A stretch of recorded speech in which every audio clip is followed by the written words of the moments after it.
The National Weather Service in Wilmington has issued a severe thunderstorm warning for north central Clinton County and southwestern Ohio, southern Greene County, until 5 p.m.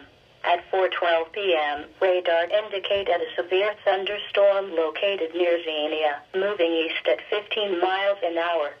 Storm hazards include winds to 60 miles an hour, penny-size hail. Locations impacted include Beaver Creek, Xenia, Bellbrook, Jamestown, Wilberforce, New Jasper, Spring Valley, Port William, Roxana, Greene County Airport, Paintersville, Trebayne, Middleton Corner, and Lumberton.